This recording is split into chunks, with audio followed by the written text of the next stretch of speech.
This is a FarmDoc Daily webinar. I'm University of Illinois Extension's Todd Gleason. Today, we'll talk about South America's crop season and the update of how things are progressing there. We're joined by Joana Colussi, who's with the FarmDoc team and a member of the College of ACES here and the Department of Agriculture and Consumer Economics. Thank you for being with us, Joana. And Silvina Cabrini is with us. She is with the National Institute of Agricultural Technology, and she's coming to us from Argentina today. I'll have all of us shut our cameras off now, and we'll begin our program.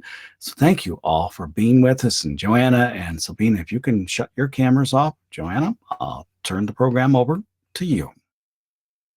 Hi, everyone. Thanks for the nice introduction, Todd, and thank you all for joining us today. We are here to provide one update on South America's crop season. The summer season in Brazil and Argentina is close to the end, with yield variations across different parts of the country. Our last webinar on this topic was back in January, and since then things have changed a bit, especially in Argentina and southern Brazil. I was in Brazil in February, especially in the south, and had the chance to see some fields there, and I will be sharing some of those insights with you during the webinar. So here a quick outline for today's webinar. I will start with one update on soybean and corn prospects in Brazil, followed by a look at the Brazil's growing corn ethanol industry.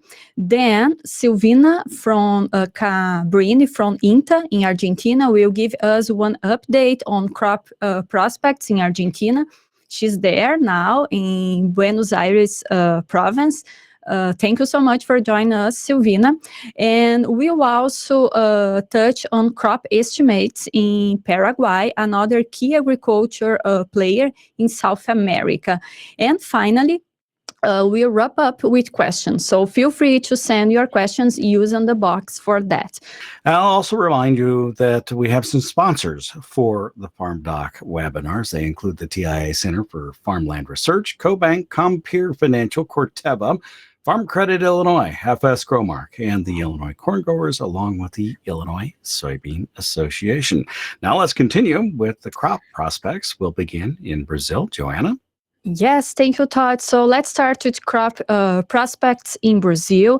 As March 9th, Brazil has harvested about 60% of its soybean crop, according to the National Supply Company, CONAP. We are seeing mixed results across regions. In the south, drought has negatively impacted yields, but has been offset by excellent yields in the center-west, where conditions have been much more favorable. Overall, Brazil is still on track for a record-breaking soybean crop, expected to surpass 6 billion bushels. Now let's look at the newest soybean forecast for Brazil, released this morning by CONAP.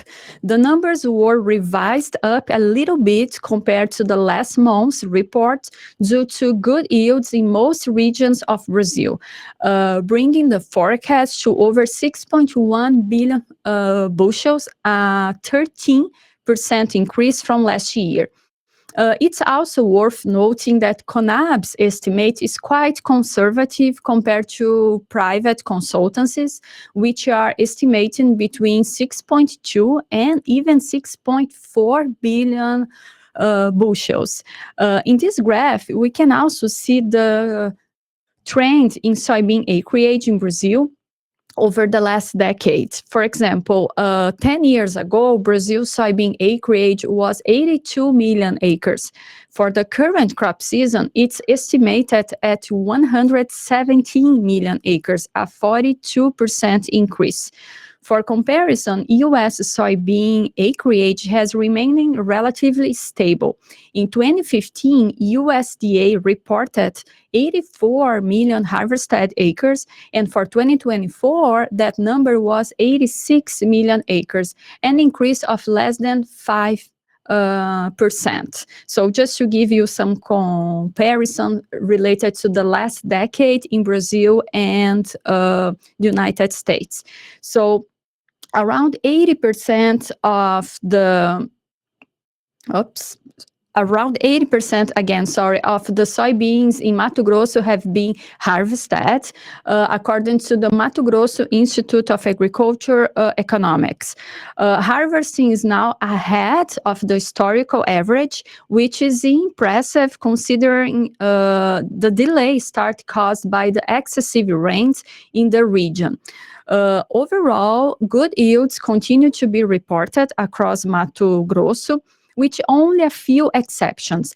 On the screen, you can see a photo taken at the end of the January by Francesco Fraziosi. He's a farmer in Mato Grosso and also a grad student here in the Department of Agriculture and Consumer Economics. On the other hand, the situation is completely different in south of Brazil. Dry conditions affected the region during the current growing season. Yields are expected to be disappointing there due to hot and dry weather, especially in January and early February. I was there at the time and saw how the fields were suffering with these very dry conditions.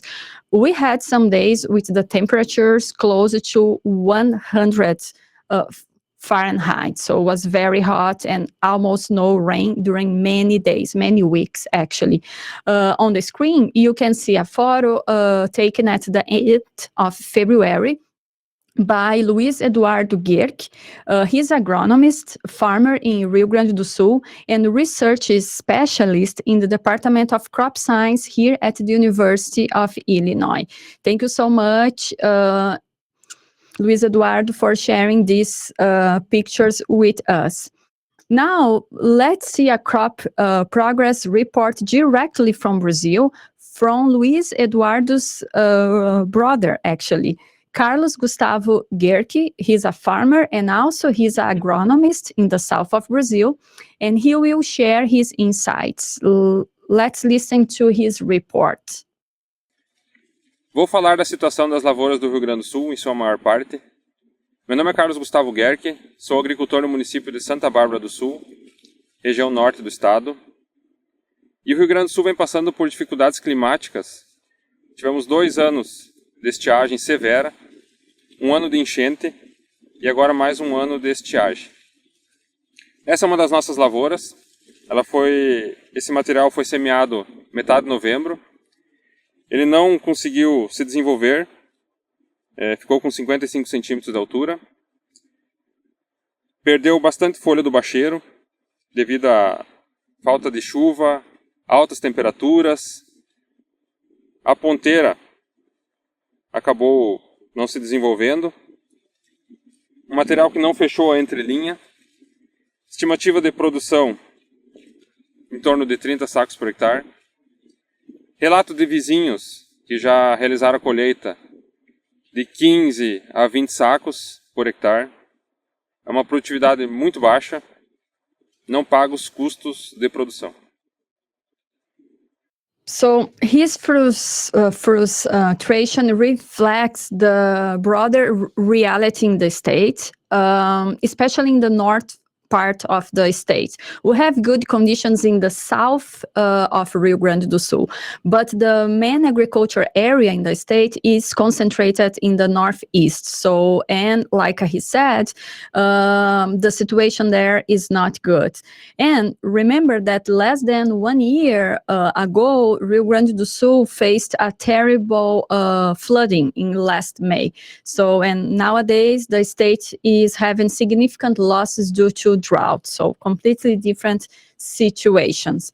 So this map highlights the yield variations across different regions in Brazil. In Mato Grosso, the average yield is estimated at 59 bushels per acre, while in Rio Grande do Sul, it's just 35 bushels per acre.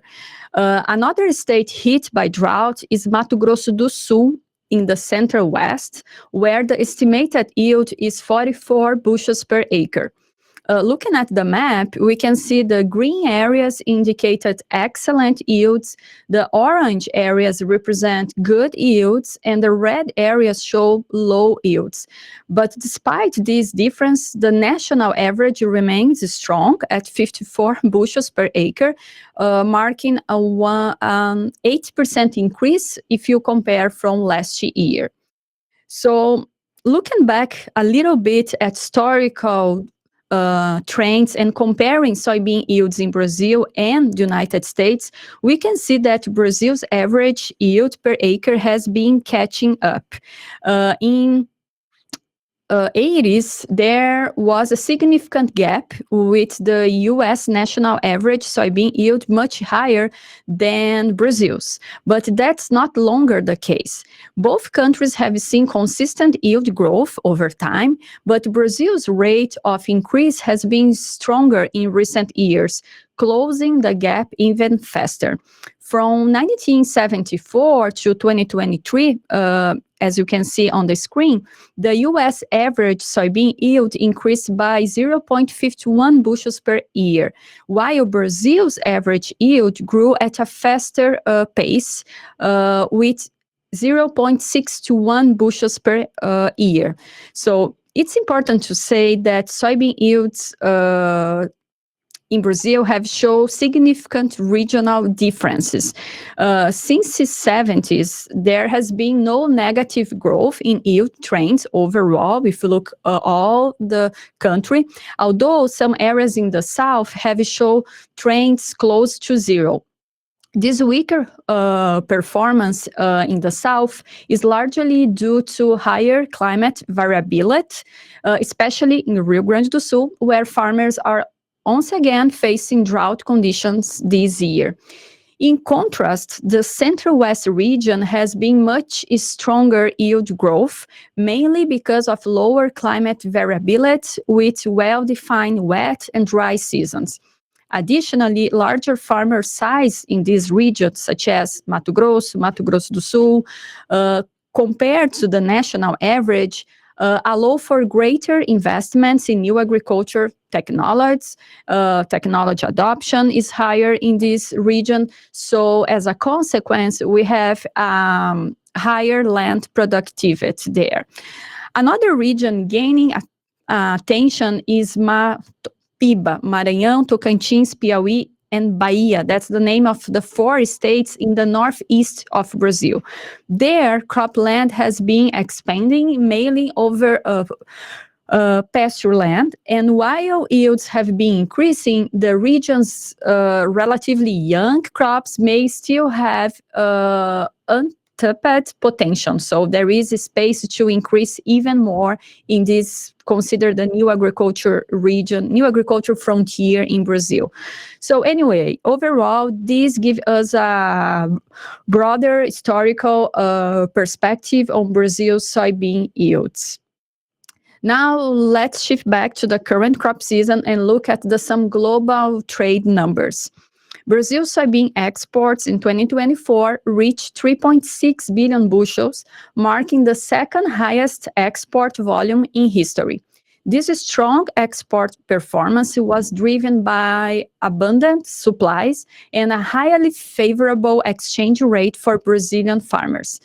The depreciation of the Brazilian real against the US dollar has made Brazilian soybeans more competitive on the global market, boosting exports.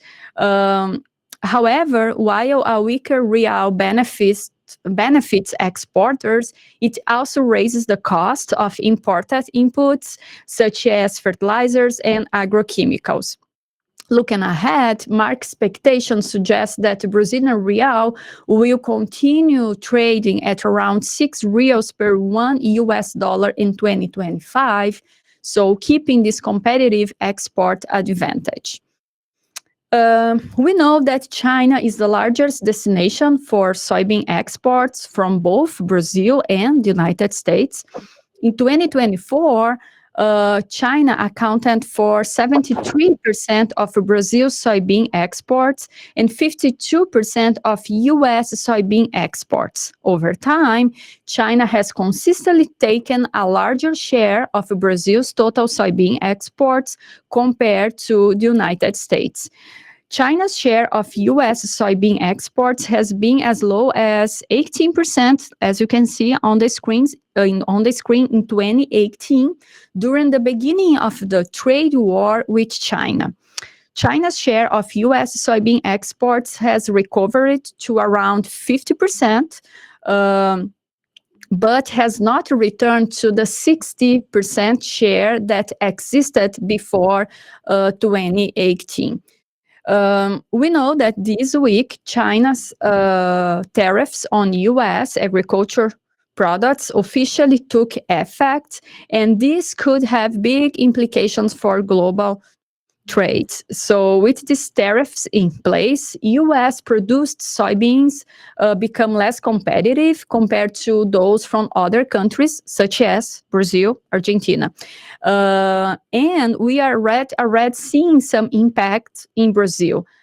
Currently, soybean export premiums at Brazilian ports have surged to their highest level since 2022.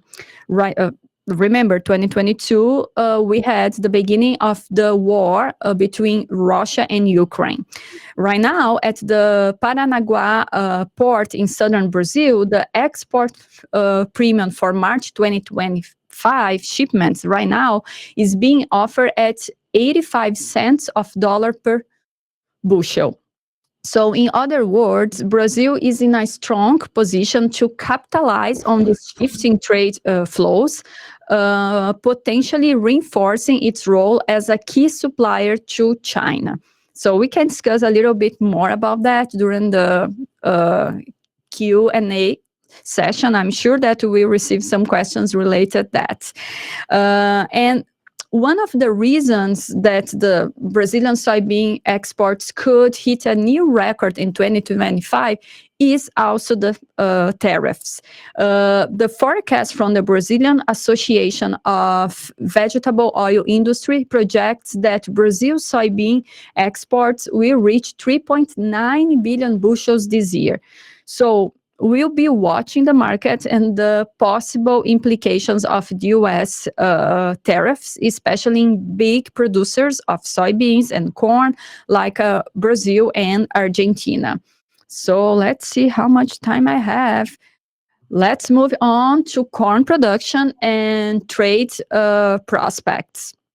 So as March 9, about 80% of Brazil's second crop corn, called safrinha, has been planted, according to CONAB. However, planting has been running slightly behind schedule due to the excessive rainfall in the Central-West region. The weather now in March and April will be crucial in giving a better sense of the final size of the safrinha crop. Favorable conditions could support strong yields, but if dryness sets in too soon, it could limit production potential. Remember, the safrinha is the second crop in Brazil, is planted right after the soybean harvest, and it will be harvested in June and July. So let's look at the newest corn forecast for Brazil, released this morning by CONAB. In fact, CONAB also revised up a little bit the total corn production compared to last month's report, a little bit. Brazil's total corn crop is projected to reach 4.8 billion bushels, marking a 5% increase from last year. Meanwhile, the total planted area across the three annual crops remains stable compared to last year, around 52 million acres. In this graph, we can see Brazil's total corn production broken down by the three crop seasons per year. The second crop, the safrinha, is by far the most important. It accounts for almost 80% of Brazil's total corn production. The first crop is primarily grown in the southern Brazil, just to give you one quick explanation. The second crop, the safrinha, is concentrated in the center-west states, and the third crop is mainly produced in the northeast region. As you can see on the figure, over the past 10 years, Brazil's total corn production has surged by 80%, increasing from 2.6 billion bushels to 4.8 billion bushels. So it's a big jump. And this increase in production has boosted Brazil's presence in the global market. In 2023, probably you remember, Brazil overtook the United States as the world's top corn exporter after China opened its market to Brazilian corn. China opened its market to Brazilian corn in November 2022. However, in 2024, Brazil's corn exports have slowed down, and there are two main key factors to explain that. The first one is the increased competition. Supply has recovered in other major corn-producing countries, such as the United States, Europe, and also Argentina. With the higher production, these countries have expanded their exports, increasing competition in the global market. The second factor is the weaker demand from China. China imports of Brazilian corn have dropped a lot in 2024. Look this map. Last year, Brazil's corn exports to China fell from 630 million bushels to just 91 million bushels. As a result, China's share of Brazil's total corn exports dropped from 29% to only 6%. China's share of American corn exports also declined from 12% to 2%. This drop was driven especially by record domestic corn production in China and reduced demand from China's livestock sector.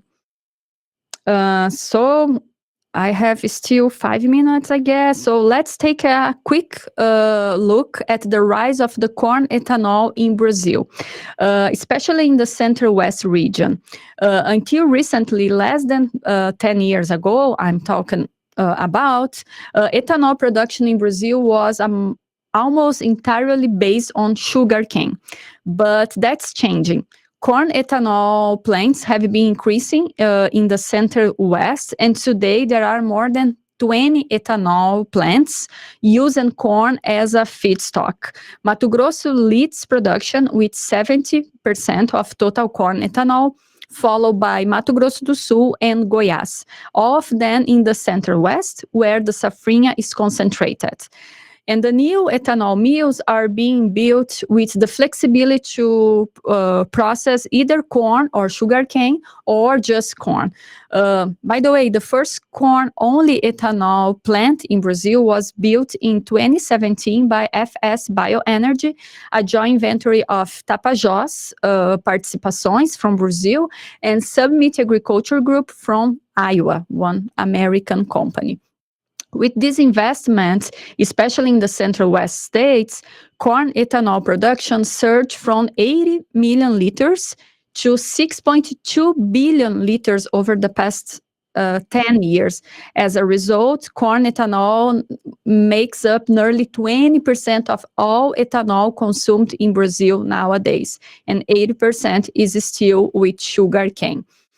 Corn ethanol production in Brazil is growing fast, and it's possible to double in just 2 or 3 years. Nowadays, around 800 million bushels of corn go into ethanol production in Brazil, but with the new projects underway, demand is set to increase by another 1 million bushel. So this expansion is not just in change ethanol production in Brazil as a whole, but it's also driven up corn prices in the domestic market. In the past, Brazilian farmers had only one major outlet for their corn, livestock feeds. But now they have two more big markets, ethanol production and exports. So that's it for Brazil. Now let's shift our focus to Argentina, another important agriculture player in South America. Silvina Cabrini is here with us to provide one update. Welcome, Silvina. The floor is yours. Okay, thank you, Joana, and good afternoon to everyone. Well, I'm going to talk a little bit about Argentina, what is happening right now with our crops. And so if you put the next slide, Joana. And we start here with the main factor influencing variability in crop results in Argentina, the rainfall. And here we can see maps that represent the standardized precipitation index. These measure the deviations from average rainfalls. And in the map on the left, we see the deviation from average rainfall during the month of January. We see there in the colors in yellow, red, and brown, the parts of the country where we have a serious drought problem during this summer. And we see the pampas there with this situation. But during the end of February and the beginning of March, we have a big rainfall, long-awaited rainfall for Argentina's farmers. So if we see the map on the right, we can see the deviation for that occurred during the month of February. And here we said that we can see that the situation completely changed. And we have most of the central region of Argentina in blue, in light blue, showing that we have a strong positive deviation in rainfall during February. So this changed the crop situations in Argentina. However, for many fields, this rainfall comes late for the crops, and the crops have very limited possibility of recovering the crop level. Also note that in the northeastern part of the country, we have still some parts where we have drought situation because no rainfall have February at the beginning of March. The next one, please. And here in these maps, we show the distribution of the planted area for soybean and corn in this season. The area planted with soybean has increased 80% from last year, and the corn area has decreased 17%. Also, the corn area for Argentina is the minimum in the last 5 years, and the main reason behind the decrease of the corn acreage was farmer concern about the corn stunt disease. This disease caused severe damage in the previous crop year, particularly in late planted corn. So farmers, in many cases, switched their field from corn to soybean. The projected reduction in corn area was much higher at the beginning of the season. But then, since the report of the leafhopper monitoring system showed no presence of this vector, the planting gradually took place, and so the reduction in the corn area that was first estimated to be 30% ended up being 17%. Here we can see also in the map that the main production areas of both crops are in the central part of the country in Argentina's pampas. The next one, please.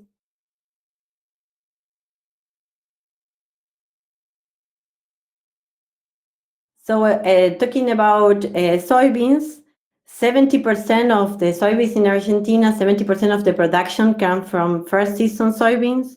This is the crop that is planted as the only crop in the season. And in this case, we have that 67% is in grain filling. That's a critical period for this crop. And 26% is in flowering.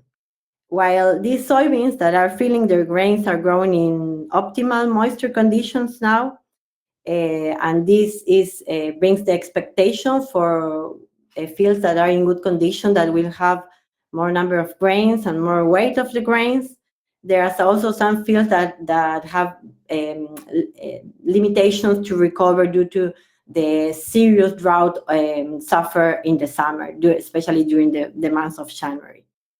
So the official report indicates that 92% of the soybean yields of the soybean fields are in good condition, and 80% are in regular condition. The next one.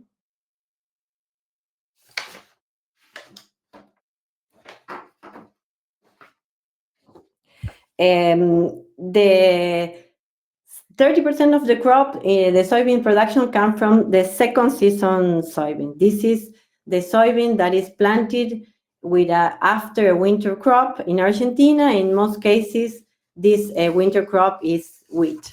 And in this case, we have that the fields are in 51% are in flowering stage, and 35% are in grain filling stage. So this second season soybean in most of the country will pass all the critical period with a good moisture condition, but we had some serious problem in part of the fields at the planting time with serious drought and high temperature levels. And in this case, these fields have very limited capacity to recover. So this ends up showing that a fourth of our second season soybeans fields are in regular state, and 76% are in good state. The next one.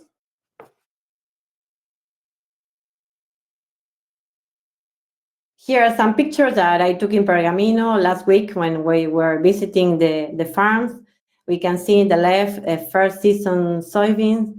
This is a field that is in good shape, with good condition, and with this rainfall is expected to have yields average or above average yields. And on the contrary, in the right side, we have a picture of a second season soybean that had problems at planting time. We have this irregular planted distribution in the field, and this crop will have a very hard time to recover, even with this better condition that we have right now. The next one. So this picture shows the acreage and production of Argentina at the country level. We can, in the last 10 years, we can see in the planted area a negative significant trend during this period of time. However, in the last year, in this current year, the area increased, as I explained before.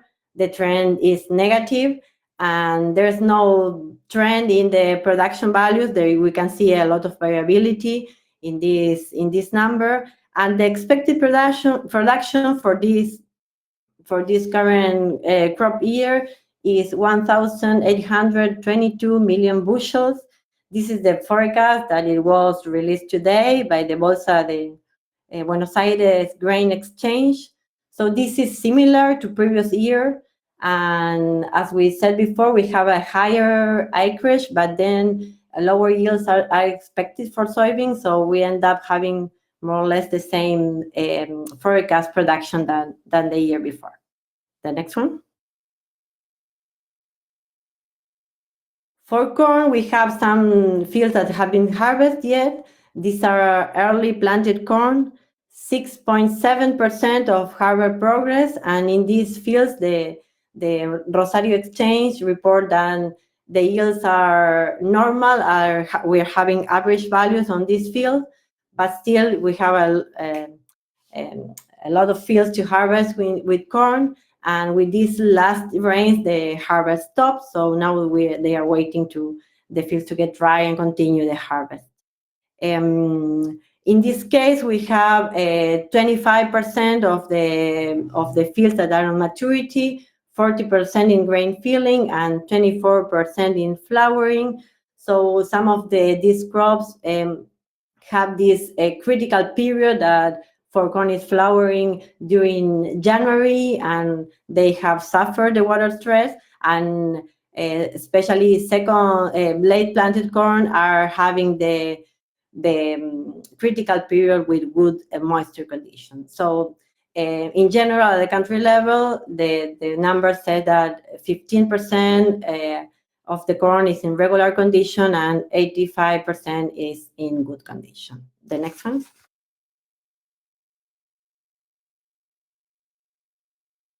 And this picture shows the acreage and production for the last 10 years for corn. Here we can see that there is a positive trend in the planted area for corn. Also, this year we have a lower planted area, but the trend is significantly positive. And we have no trend in production level, and the expected value for the expected production for this current crop year is 1,929 million bushels. This value is lower than last year and lower than the average, and this is mainly because of the decrease in planted area, because expected yield in this crop year is greater than last year, that we have this serious problem with the stunt disease. The next one. Here we have some number about the exports. Soybean and corn exports are key products in Argentina trade balance. They contribute to 34% of the total export value. We can see that in the soybean complex picture that meal and oil have the greatest participation in the export. And we can see also that in recent years, in the last 2 years compared to the previous one, we have lower export in all the categories, and we can explain that because of the drought that suffered in Argentina in 2022-2023 crop year. Also, we have declining prices that lower the value of the exports, and more recently during this year we have delays in completing export transactions, waiting for a reduction in tax exports. So, but if and this is the same for corn, we have lower corn export in the last 2 years compared to the previous one. Most of the corn is exported as grain. But if we look at the numbers, the recent number, if we compare the exports in January this year compared to January the previous year, we see an important increase. So we cannot talk about a negative trend in export, but it's this situation that caused these lower export values in the last 2 years. And this is the final slide for Argentina. Here we have another change during these days. As you may know, Argentina has export taxes for soybeans and corn, and also for other export products. For these products, for soybean export, the tax rate has been between 25 and 35% during the last 10 years, and for corn, this tax rate has been between 0 and 20% in the last 10 years. And at the end of January, the government announced a decrease in the tax rate. In the case of soybean, the decrease was from 33 to 26%, and for corn was from 12 to 9.5%. So this is a temporary decrease in the tax export. So trying to get the exporter to sell the grain in the market and bring some dollars to Argentina economy. So it would last until the end of June. So in this situation, the ag sector is asking for higher taxes reduction, and also for the extension, or for not removing this decrease in tax rate, so Argentina can increase the competitiveness in the export market, and this tax reduction can have some impact in the planted area and in the technology adoption for the next crop season. And that's all for Argentina. So we go back to Joana with Paraguay. Yes, thank you so much, Silvina. Before we open it for questions, let's take a look at Paraguay soybean production. As the first week of March, about 90% of the soybean crop has been harvested there. The situation has been mixed across regions. In the north, drought has led to yield reductions. In the south, yields have been much better. Overall, Paraguay soybean crop is projected at 320 million tons. Sorry, here is bushels, not tons. 20% decline from last year's record harvest. For us, that we are from South America, Brazil and Argentina, it's much easier to think about tons instead of bushels, but here is 320 million bushels. So in this final slide, we get a big picture view of soybean production in South America. Brazil has seen significant growth. Argentina has increased a bit. Paraguay has declined, and Uruguay has remained mostly stable. This crop season compared to last crop season. With harvest about halfway complete in Brazil, more than half actually, and yet to begin in Argentina, and also done in Paraguay, it's hard to imagine any major shifts that would change the outlook for a record South American harvest. The expected total production of over 8 billion bushels in the coming months is likely to keep global prices under pressure, at least until the first half of the year. So very quick. So closing thoughts before we open for questions related to Brazil and Argentina. First, Brazil. Brazil's soybean production is expected to reach a new record, over 6 billion bushels. And the main factors for that is the larger planted area and strong yields in most of regions, except in the south of Brazil.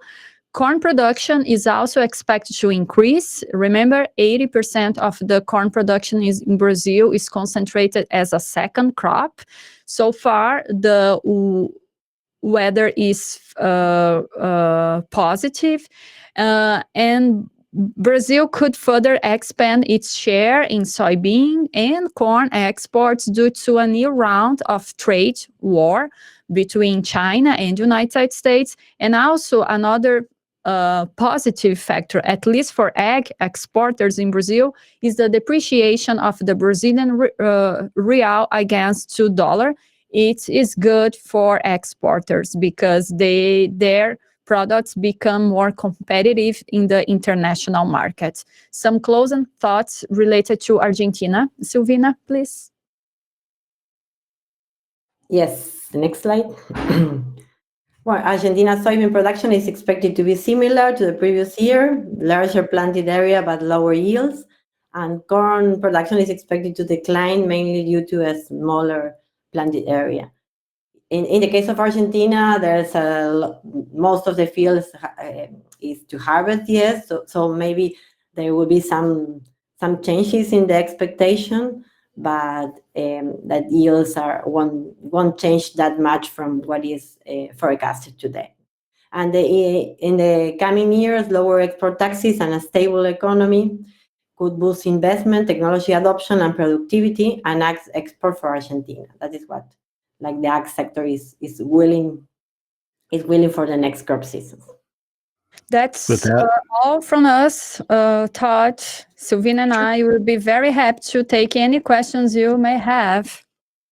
Indeed. If you'll turn your cameras on, Silvina and Joanna, Yeah. and we'll get some questions answered. I will remind folks that we do have sponsors. They include the TI Center for Farmland Research, CoBank, Compere, Corteva Farm Credit, Growmark, Illinois Corn, and the Illinois Soybean Association. And our educational partners for the day include the College Bases, FBFM, the Gardner Center for Policy, and a couple of others. We thank them. We do have a question or two. Let's start with the one, and I don't know whether, Joanna, you will have an answer for this, possibly, that has been posed. In American dollars, can you give the break-even cost of production for both soybeans and corn in Brazil? Do we have a set of numbers for that? In Brazil, actually, we published 2 farmdoc dailies about that, comparing the soybean cost production in Brazil, actually in Illinois and in Mato Grosso. I don't have the numbers in the top of my mind, but I remember that we have some, when you think about soybeans, we have some difference. For Brazilians, the fertilizers, it's represent much more than here in the United States, because Brazil imports around 85% of its fertilizers consumption. So, but when you compare chemicals, for Brazilians is more expensive because it's quoted in dollar.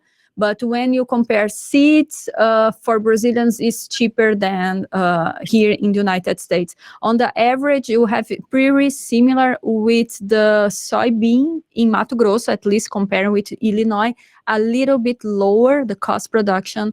I'm talking about 2023. We know that we have variations every year according to fertilizers or and when you compare corn, I think the audience also asked about corn. We cannot do this direct correlation. I mean, we can compare, but remember that when you think about yields, soybeans in the United States and Brazil, they are very similar in terms of yields, around 50, 60 bushels per acre. But when you compare the yields in corn in Brazil and the United States, Brazil is half than the United States. So we did this comparison per unit per acre. We also, it's pretty similar than soybeans in terms of the inputs. Fertilizers and chemicals are more expensive for Brazilians. The seeds are more expensive for Americans, but we will also have the cost of the farmland. We also have the cost of crop insurance that we don't have almost crop insurance in Brazil. I mean, we have, but there is few subsidies from the government. So we have some difference between 2 environments. Maybe I will take more time than that to explain. But if you look in the FarmDoc Daily, you can find these articles. They were published in January 2024. So it should be easy enough to find. There is a search box for FarmDoc Daily, and if you put Brazil in, there will be a series that come up, but it should, there are more than 3,500 articles there, so you want to get them down to something that is manageable. The next question I have on the list is about the export tax in Argentina and the reductions. They like to know, what is your expectation that this will extend beyond June? And could you provide a quantitative sense of how much these approximately 7% and 3% of the crop export tax rate will boost exports out of Argentina? So the reduction in the tax, does that really boost very much the exports out of Argentina? And do you have an idea whether this will be extended beyond June, Silvina? Well, I'm not sure what will happen with the export taxes. My feeling is that they will stay. The reductions will stay, but we are not sure. What the official news are that we have a deadline, and that's also an incentive to sell the crops earlier. But what the sector is asking for is to increase more the export taxes and to extend the limit. What we just have our farm progress show in Argentina these days, and the Ministry of Economy said that the the tax rebate for the ag sector is on the top of the list. So I expect that they will move in that direction. Especially we have our Argentina pesos appreciated in these days. It's the contrary of Brazil. So, and we have had very hard climate situation during the last years. So all the sector is asking for these measures. And I think that from the government, they are willing to move in that direction. No, I'm not for sure, but I think that that's the intention, at least is what was announced during these days in this progress show.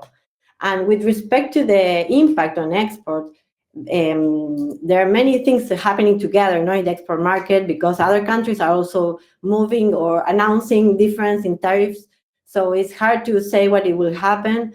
But we expect with this tax rebate, they're not so big. We expect only a small change in Argentina export because of the magnitude of the tax reduction was not so big. I think that for soybean, we still have 26% of tax rate. So the impact, it will have an impact, of course, not in this crop year, because the tax reduction was done when all the decision was made in the field, planting decision and technology and investment.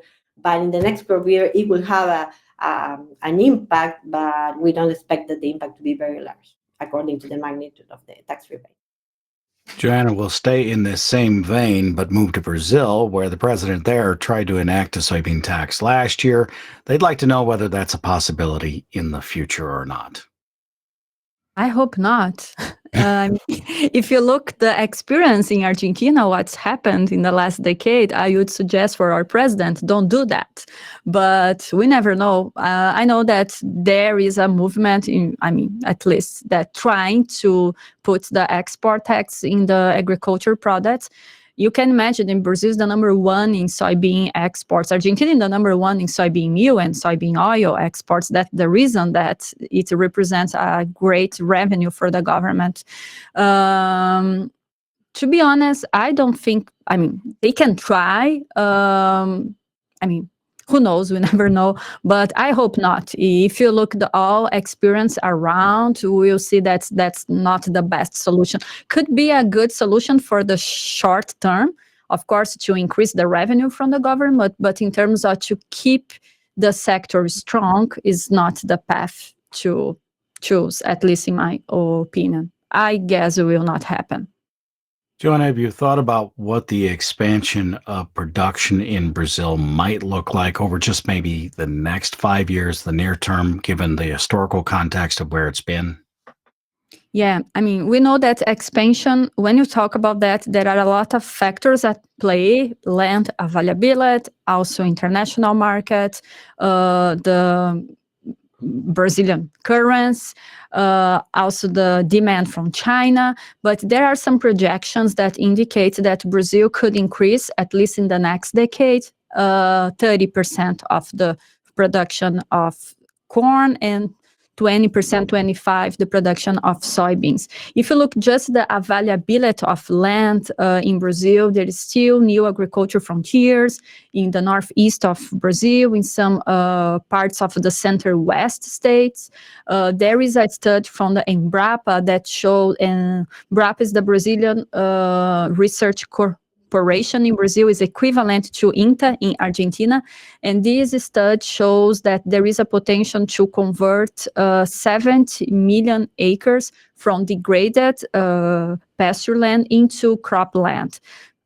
Plus, there is the potential to increase the double cropping in Brazil. Remember, when you talk about soybeans in Brazil are planted during the summertime, and the corn is planted during the fall, winter time. There is one additional 40 million acres that could be incorporated to the Brazilian agriculture with just double cropping. Occupying the soybean area nowadays to plant corn. So, but I would say that the international demand, domestic demand will give us this answer. But in terms of land, there is availability for that. What are your expectations for the currency? And maybe you could do both the Brazilian real and the US dollar.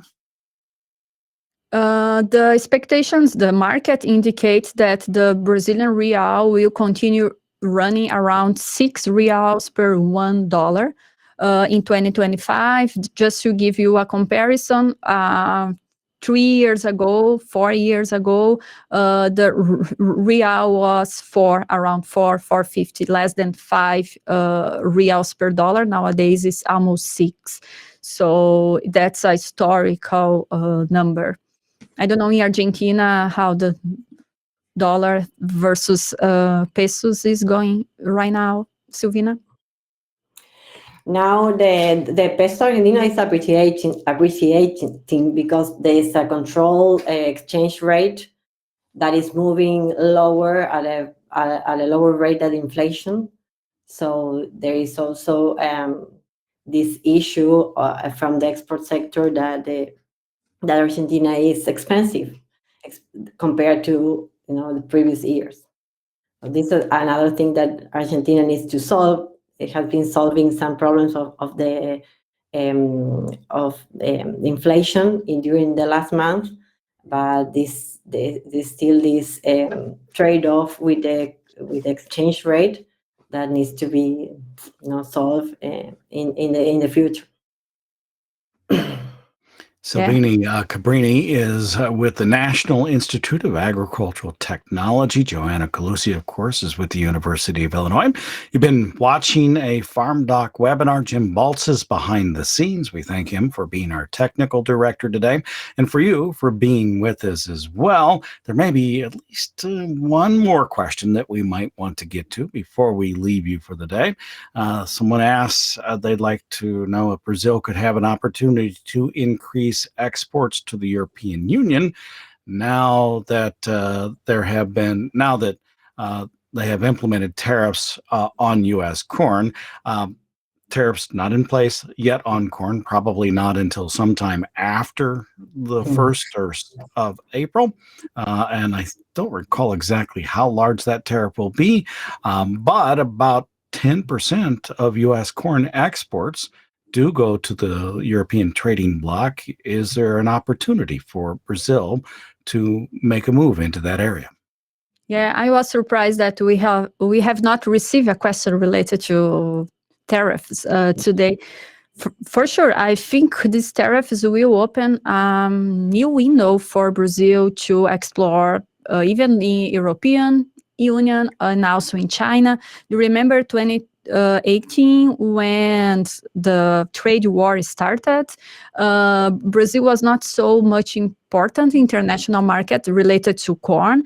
China opened its market to Brazilian corn in 2022. So now I would say that Brazil will be able to get even more room in the international market, especially in corn, given all this situation and also the demand from this product, either from European Union or China. Thank you very much to both of you. Thank you to all of those who have been watching this afternoon. We hope you have a great afternoon. On behalf of the FarmDoc team, I'm University of Illinois Extension's Todd Gleason. Goodbye. Bye. Bye.